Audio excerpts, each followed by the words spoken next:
सनातनी धर्मियों को जय श्री राम। अभी तक हमने प्रकृति के बारे में पढ़ा और हमने जाना कि जितनी भी इच्छाएं हम करते हैं वो इच्छाएं व्यर्थ हैं। हम भगवान से जो मांगते हैं वो व्यर्था ही मांगते हैं। आज हम अगले अध्याय में पढ़ेंगे योग। योग क्या है?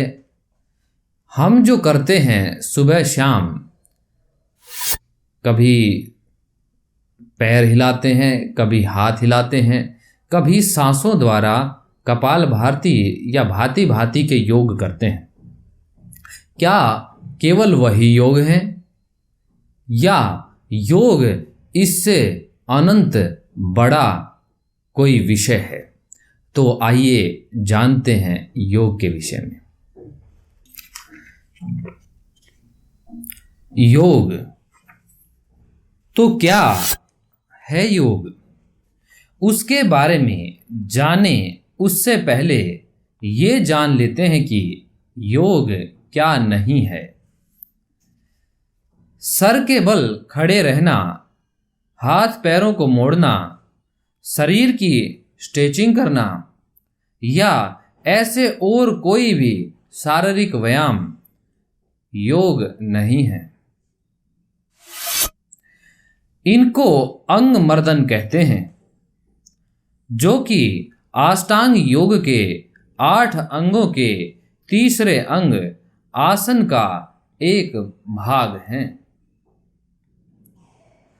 और आंखें बंद करके शून्य पर ध्यान रखते हुए सो जाना भी कोई योग नहीं है। तदुपरांत ऐसे वे सारे सैकड़ों व्यायाम जिनमें लड़के लड़कियां एथलेटिक कपड़े पहनकर अपनी योगा मैट्स पे अलग अलग तरह से स्ट्रेचिंग करते हैं, उनमें से कोई भी योग नहीं है। तो फिर आखिर योग क्या है? योग का अर्थ इन शारीरिक जिम्नास्टिक कसरतें जिनको हम योग मानते हैं, इनसे कहीं ज्यादा बड़ा है। परंतु फिर भी अगर सरल शब्दों में बताएं तो योग का शब्द संस्कृत के यजु धातु से बना है, जिसका अर्थ होता है जुड़ना, जोड़ना या मिलना।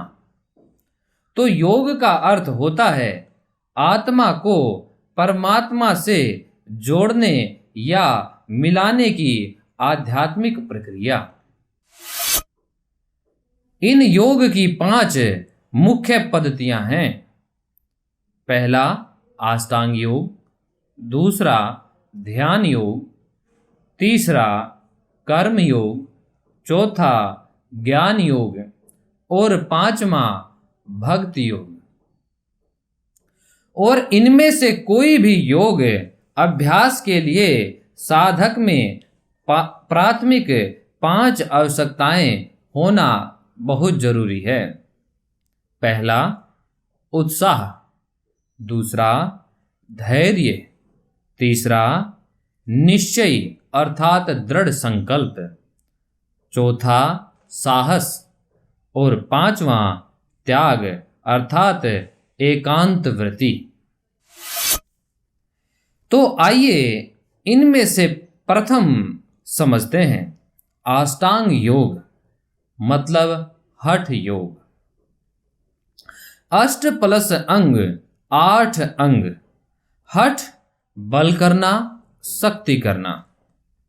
हठ योग प्रणाली में साधक अपने शरीर, श्वास, मन को बलपूर्वक नियंत्रित करके अपनी चेतना को अपनी शरीर से अलग से अनुभव करता है। फिर उसी चेतना को नियंत्रित करके उसे मोक्ष के स्तर पर ले जाता है। इस अष्टांग योग प्रणाली के कुल 8 चरण हैं। पहला यम, दूसरा नियम, तीसरा आसन, चौथा प्राणायाम, पांचवा प्रत्याहार, छठा धारणा, सातवां ध्यान और आठवां समाधि। इन अंगों के अभ्यास से साधक धीरे धीरे अपने जीवन के सारे पहलू को नियंत्रित करता है, जिससे फिर वो अपनी भौतिक इंद्रियों, सूक्ष्म इंद्रियों, मन तथा अंत में अपनी चेतना को नियंत्रित करने में सक्षम बनता है। इन 8 अंगों में से हर एक अंग का अभ्यास अपने आप में अत्यंत विस्तृत प्रक्रिया है, जिनका अभ्यास सख्त मार्गदर्शन में ही किया जा सकता है।